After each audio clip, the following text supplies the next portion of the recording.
இயேசு கிறிஸ்துவின் இனிய நாமத்தில் என்னுடைய வாழ்த்துக்களை தெரிவித்துக் கொள்கிறேன். நம்ம கடந்த வாரம் முந்தின வாரம் ஆவியானவரை குறித்து தியானித்தோம். ஞாபகம் இருக்கா? பார்ட் 1 தியானித்தோம். அதாவது பிதாவோடும் இயேசு கிறிஸ்துவோடும் திருத்துவத்தில் மூன்றாவது நபர் தான் ஆவியானவர் என்று நம்ம பார்த்தோம். அப்ப அந்த ஆவியானவர் இருந்து புறப்படுகிற வல்லமைகள் என்னன்னு 3 காரியங்கள் பார்த்தோம். முதலாவது என்ன காரியம் பார்த்தோம்? ஜீவனின் ஆவியானவர் என்று பார்த்தோம். இரண்டாவது சத்தியத்தின் ஆவியானவர் என்று பார்த்தோம். மூன்றாவது மகிமையின் ஆவியானவர் என்று நம்ம பார்த்தோம். இன்றைக்கும் கூட 3-4 காரியங்களை குறித்து நம்ம தியானிக்க போகிறோம். ஆவியானவர் இருந்து புறப்படுகிற என்ன வல்லமை என்று சொல்லி நாம் பார்க்கிறோம்.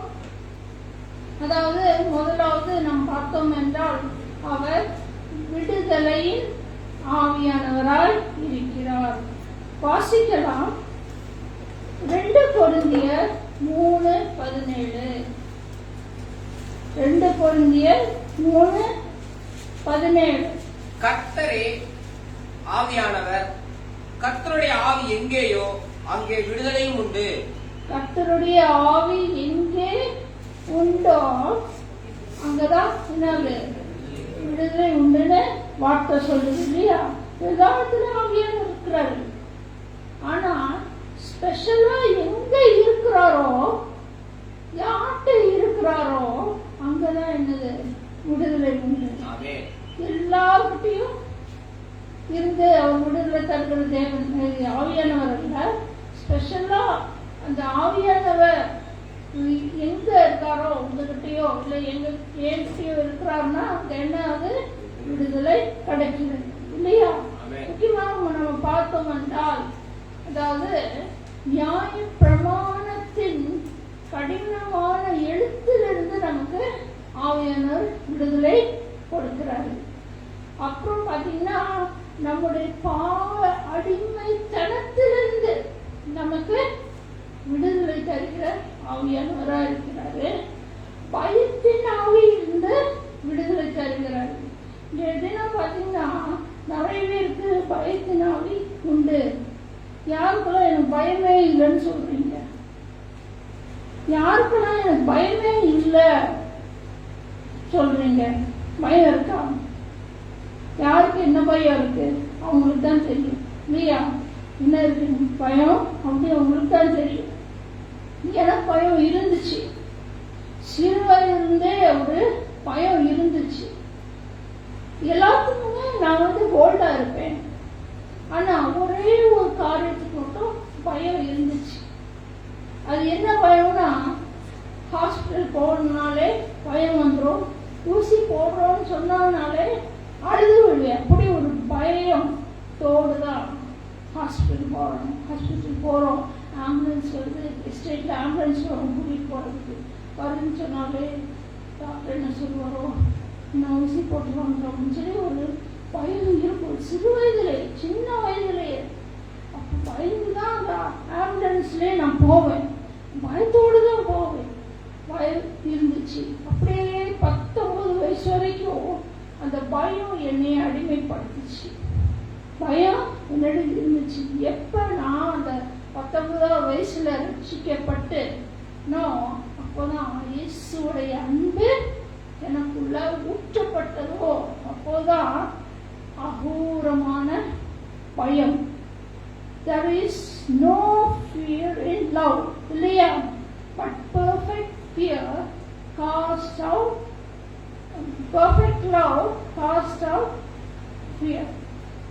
அதாவது அன்பிலே பயம் இல்லை, பூர்ண அன்பு பயத்தை புறம்பே தள்ளும். பயமானது வேதனை உள்ளது, torments இல்லையா? ஆனால் he who has fear is not had been made perfect in love. பயம் உள்ளவன் அன்பிலே பூர்ணப்படவில்லை அப்படின்னு வசனம் சொல்லுது இல்லையா? அப்படிதான் என் வாழ்க்கையில் இருந்துச்சு. ஆனா 19வது வயசு நவம்பர் மாதத்துல நான் ரட்சிக்கப்பட்டேன். ரட்சிக்கப்பட்டோன்னே இயேசப்பாவுடைய அன்பு என்னை நிரப்பிருச்சு. நிரப்புன பிறகு அந்த கொடுமையான பயம், என்னை வேதனைப்படுத்தின பயம் என்னை விட்டு போயிட்டு.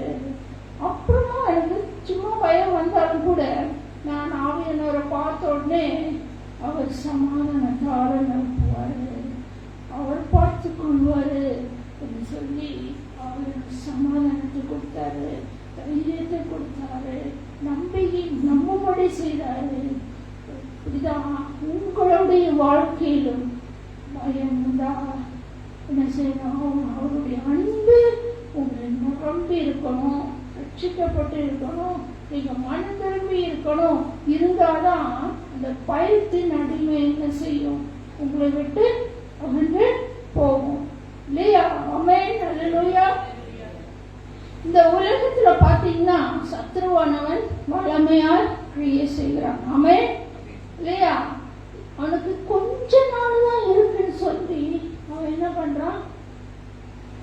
முழு மூச்சோடு, முழு மனதோடு, முழு பலத்தோடு, முழு சத்துவத்தோடு அவன் வல்லமை செய்கிறவனாக காணப்படுகிறான். அதே போலதான் தேவனுடைய பிள்ளைகள், முக்கியமாக தேவனுடைய பிள்ளைகள் மேல் தான் கிரியை செய்ய நினைக்கிறான்.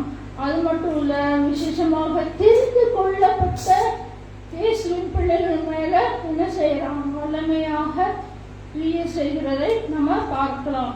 நம்மளை காவலில் வைச்சு, கட்டப்பட்டவர்களை நம்மளை வச்சு, நம்ம வியாதிகள், பலவீனங்கள், துன்பங்கள், சோர்வுகள்,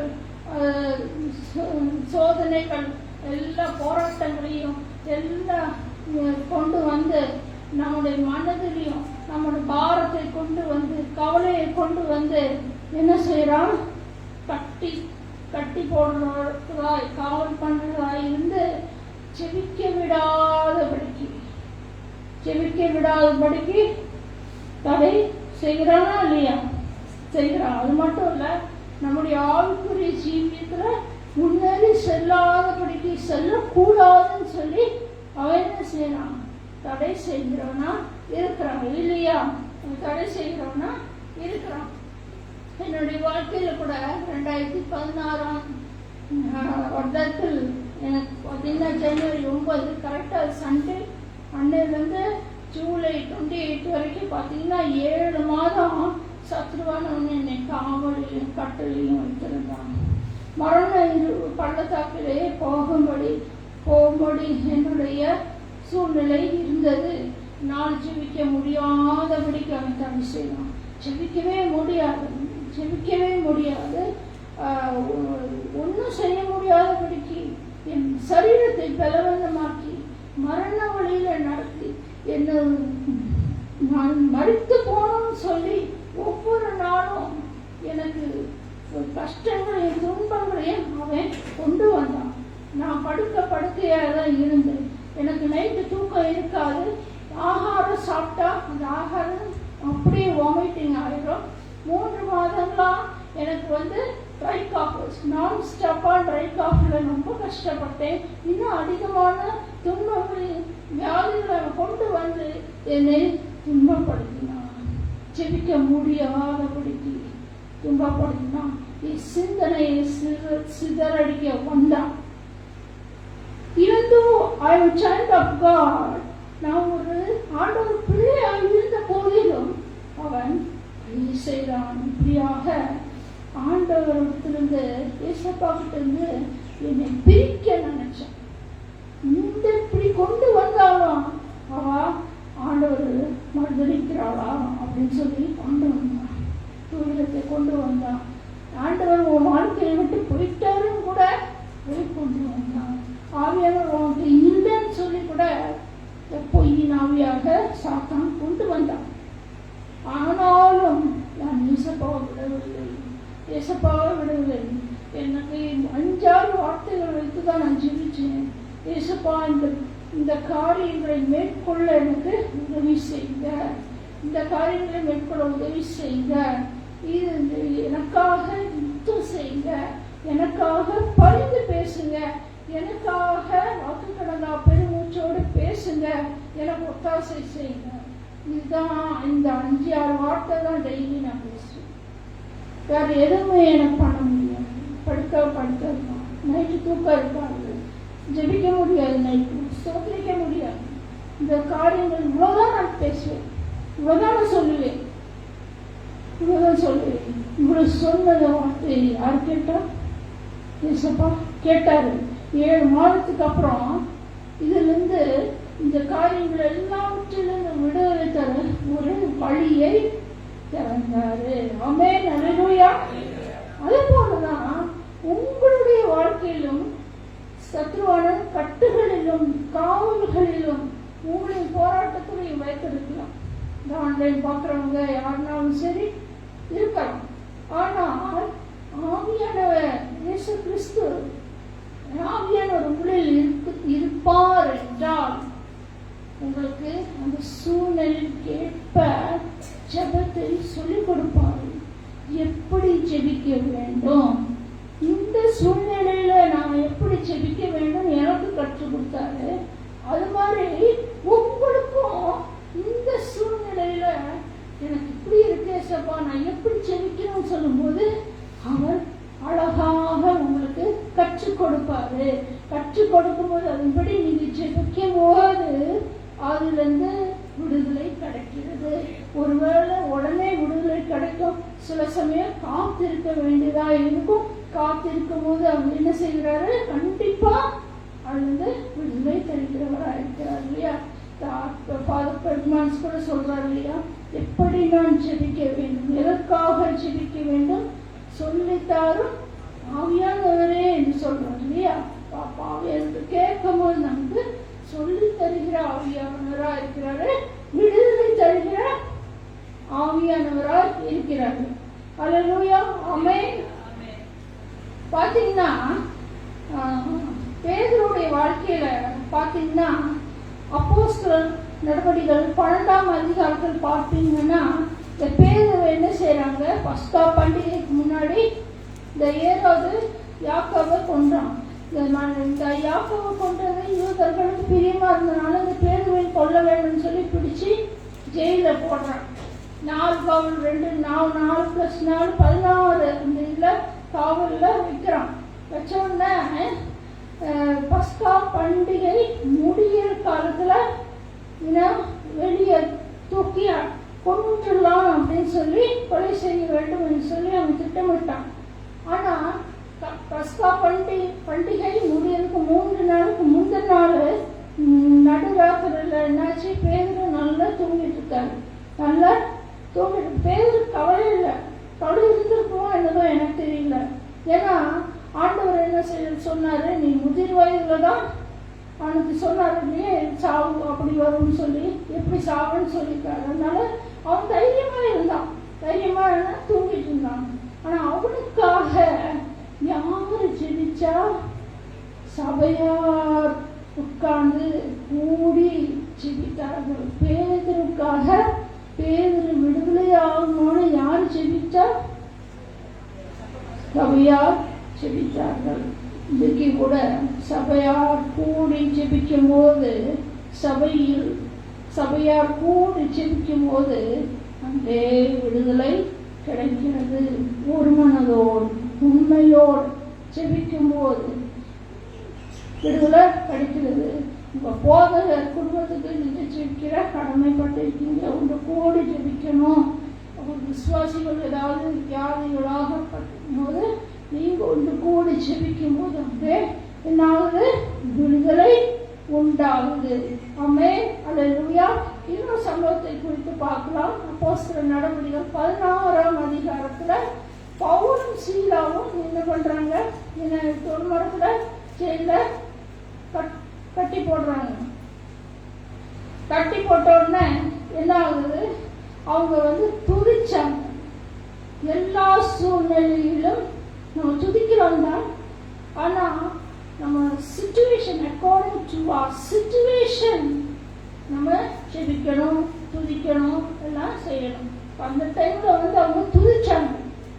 நைட்டு துதிச்சிட்டு இருக்கும்போது என்ன ஆகுது? அவங்களுக்கு அங்க ஒரு எர்த்குவேக் மாதிரி பூமி அதிருது. அது இருந்தோடனே எல்லா கேட்டும் எல்லாம் திறந்து இங்க வெளியே வர்றாங்க. வெளியே வர்றதை பார்த்து அந்த காவலன் வந்து என்ன செய்யறான், அவன் ஈட்டியால குத்த போறான். அப்போ பவுல் சொல்றான், நீ குத்தாத, ஒன்னாகாது, வா அப்படின்னு சொன்னான். ஒன்னு அந்த காவலன் என்ன சொல்றான், இந்த ரட்சிக்கப்படுவதற்கு நான் என்ன செய்யணும் அப்படின்னு கேட்கிறேன். நீ இயேசுவை விசுவாசிக்கணும் அப்படின்னு சொல்லும்போது அந்த நைட்ல அவங்களுடைய புண்களெல்லாம் கழுவி அந்த குடும்பமே, அந்த காவலனோட குடும்பமே ரட்சிக்கப்பட்டு அந்த நேரத்திலே ஞானஸ்தானம் எடுத்தது என்று பாருங்க. இன்னைக்கு அந்த நாளில் 2 விடுதலை கிடைச்சிருக்கு.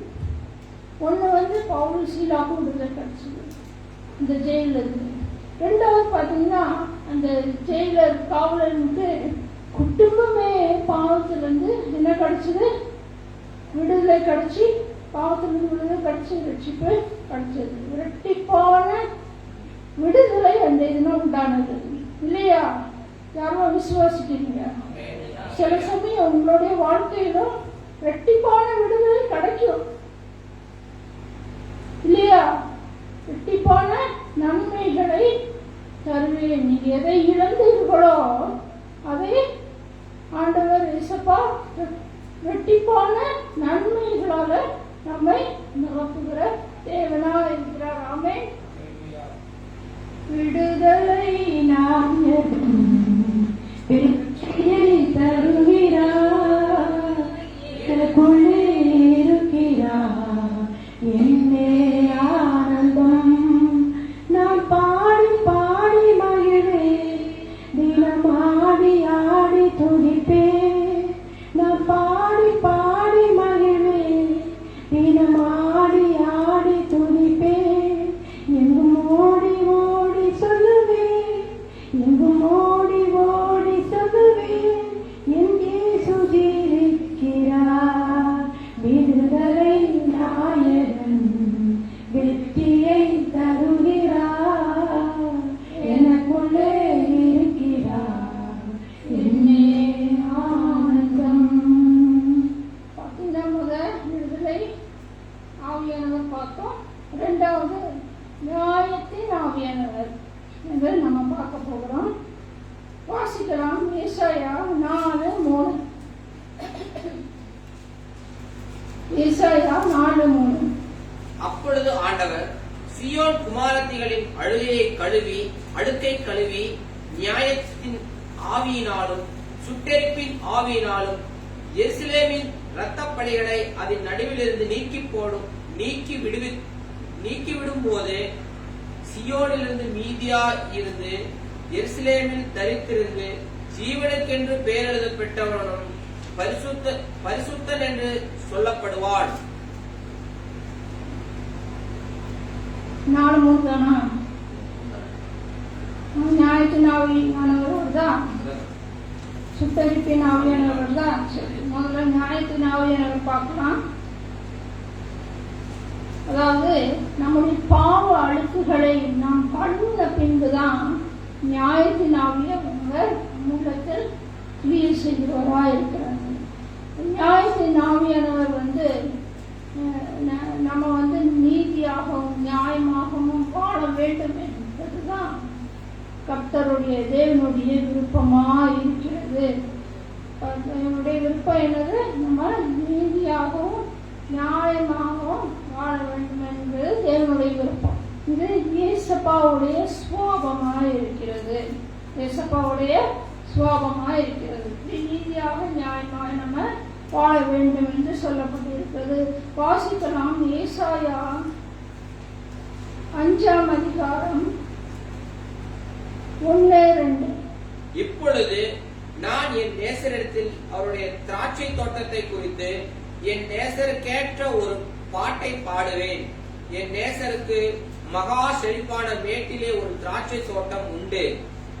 அவர் அதை வேலி அடைத்து அதில் உள்ள கற்களை பொறுக்கி அதிலே நற்குல திராட்சை செடிகளை நட்டு அதன் நடுவில் ஒரு கோபுரத்தை கட்டி அதன் ஆலையையும் உண்டு பண்ணி அது நல்ல திராட்சை பழங்களை தரும் என்று காத்திருந்தார். அதுவோ கசப்பான பழங்களை தந்தது. கசப்பான திராட்சை ரசம் யார் கொடுத்ததுன்னு பார்த்தீங்கன்னா 7வது வசனம் வாசிக்கலாம். சேனைகளின் கர்த்தருடைய திராட்சை தோட்டம் இஸ்ரவேலின் வம்சமே, அவருடைய மனமகிழ்ச்சி நாற்று யூதாவின் மனுஷரே.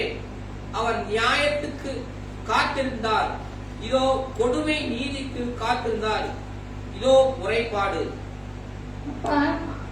நேசரின் தோட்டம் இருந்துச்சு. அந்த தோட்டம் கற்கள் எல்லாம் நீக்கி போட்டு நற்குல திராட்சை செடியை நட்டாராம். நற்குல திராட்சைன்னா குறிச்சு தெரிந்து கொள்ளப்பட்ட அந்த செடி அப்படின்னு சொல்லப்பட்டிருக்கிறது. தெரிந்து கொள்ளப்பட்ட செடி அந்த தோட்டத்தில் நட்டப்பட்டிருக்கிறது. அது தெரிந்து கொள்ள செடி இஸ்ரேல் ஜனங்களும் யூதா ஜனங்களும் இருந்தார்கள். ஆனால் அந்த நேசர் என்ன நினைச்சாரு, இவங்க நல்லா வளர்ந்து எனக்கு கனி கொடுப்பாங்கன்னு நினைச்சாரு. ஆனா அவர் ஆராய்ந்து பார்த்து காண்கிறாரு, அவங்க கசப்பான கனியை கொடுத்தார்கள் என்று அங்க சொல்லப்பட்டிருக்கிறது. அதே போலதான் நாம் இந்த நீதி இல்லாத அநீதியுள்ள நியாயம் இல்லாத உலகத்தில் வைக்கப்பட்டிருக்கிறோம், நாட்டப்பட்டு இருக்கிறோம், டெம்பரவரியா நாட்டப்பட்டு இருக்கிறோம். ஆனாலும் நாம் அந்த அநீதி இல்லாத வாழ்க்கையில இந்த ஆவியானவர் நம்முடைய தனிப்பட்ட வாழ்க்கையிலும் நம்முடைய குடும்ப வாழ்க்கையிலும் நாம் அங்கமாயிருக்கிற சபையிலும் தேவன் ஆராய்கிறார். என் சபையில, என் குடும்பத்துல, என் மகளிடம், என் மகனிடம் நீதி இருக்கிறதா, நியாயம் இருக்கிறதா, பரிசுத்தம் இருக்கிறதா என்று சொல்லி ஆராய்கிறார், கண்டுபிடிக்கிறார். ஒருவேளை நமக்கு நீதி இல்லை, பரிசுத்தமா வாழல, நேர்மை இல்லைன்னு கண்டுபிடித்தால் என்ன ஆகும்? அந்த இஸ்ரேல் ஜனங்கள் மாதிரி நாமும் கசப்பான கனிகளை தான் கொடுக்கிறவர்களாக இருப்போம் இல்லையா? இந்த கசப்பான கனிகள் நாம் கொடுக்காதபடிக்கு நல்ல கனிகளை கொடுக்கணும் இல்லையா? கசப்பான கனி நம்ம கொடுத்தோம் என்றால் நல்ல கனி கொடாத மரமெல்லாம் கிணியில் சுட்டரிக்கப்பட வேண்டும் என்று மத்தேயு 3ஆம் அதிகாரம் 10ஆம் வசனம் சொல்லப்பட்டிருக்கிறது இல்லையா?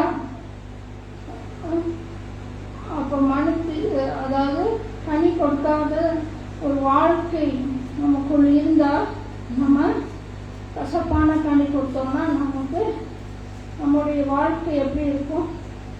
நிச்சயம் பரலோகத்துல போக முடியாது. நேற்று ஒரு ஃபேஸ்புக்ல ஒரு படம், ஒரு பிக்சர் போட்டிருந்தாங்க. அது என்ன போட்டிருந்தாங்கன்னா, பாதி ஹெல்ல கஷ்டப்படுறவங்களையும் பாதி இந்த உலகத்துல வாழ்ற மக்களையும் போட்டிருக்கு.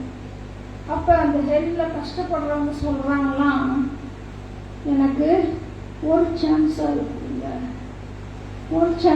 கொடுங்க, நான் வச்சுக்கப்படுறதுக்கு ஒரு சான்ஸ் கொடுங்க.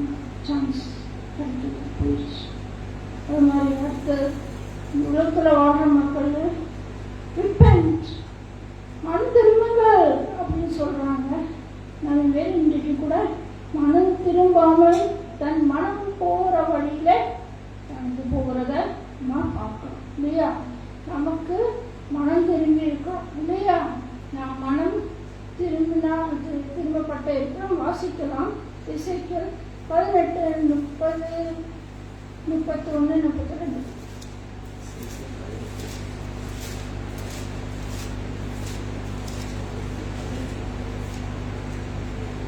ஆகையால் இஸ்ரவேல் வம்சத்தாரே, நான் உங்களில் அவனவன் வழிகளுக்கு தக்கதாக நியாயம் தீர்ப்பேன் என்று கர்த்தராகிய ஆண்டவர் சொல்கிறார். நீங்கள் மனம் திரும்புங்கள், உங்களுடைய எல்லா மேன்மைகளையும் விட்டு திரும்புங்கள். அப்பொழுது அக்கிரமம் உங்கள் கேட்டுக்கு காரணமாய் இருப்பது இல்லை. பாருங்க, மனம் திரும்புங்கள் என்று சொல்லப்பட்டிருக்கிறது இல்லையா? மனம் திரும்பினால் மட்டும் போதாது. மனம் திரும்பினால் மட்டும் போதாது. மத்தேயு 3:8 என்ன சொல்கிறது?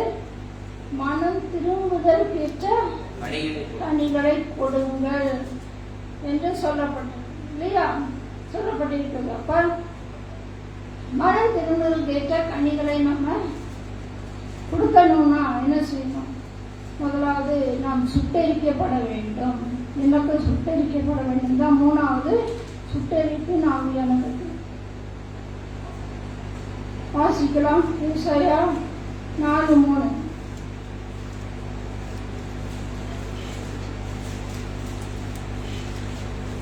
அப்பொழுது ஆண்டவர் சீயோன் குமாரத்திகளின் அழுக்கை கழுவி நியாயத்தின் ஆவியினாலும் சுட்டெரிப்பின் ஆவியினாலும் எருசலேமின் இரத்த பழிகளை அது நடுவிலிருந்து நீக்கி விடும் போது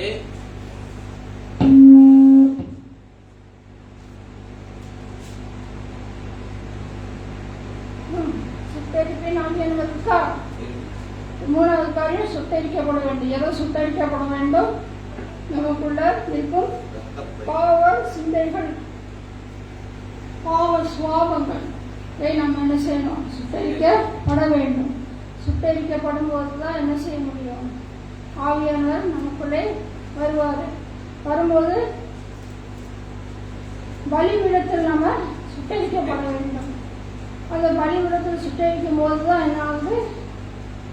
இந்த சுட்டரிக்கப்பட வேண்டும். பழைய ஏற்பாட்டில் அந்த பலிபீடத்துலதான் சுட்டரிக்கப்பட்டார்கள். இன்றைய தினம் நமக்கு ஏசப்பா இருக்கிறார்கள். சுட்டரிக்கப்பட சிலுவையில நம்ம சுவாபங்களை சுட்டரிக்கப்படணும். எப்படி? அவருடைய சிலுவையில ஆணையில ஆழணும்.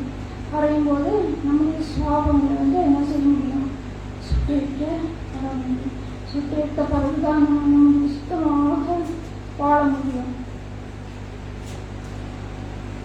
நல்ல கனிக்கூடா மரங்கள் எல்லாம்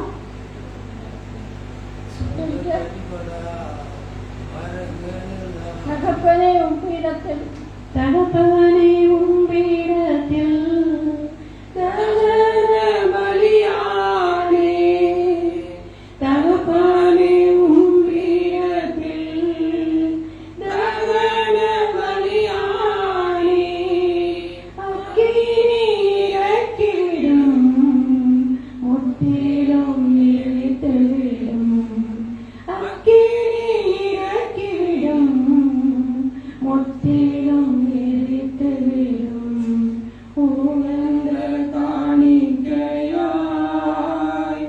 ஒப்புக் கொடுப்பேனையா, சுகந்த வாசனையாய் நுகர்ந்து மகிழுமையா. நாம் பார்த்தோம் இன்னைக்கு 3 காரியங்கள்.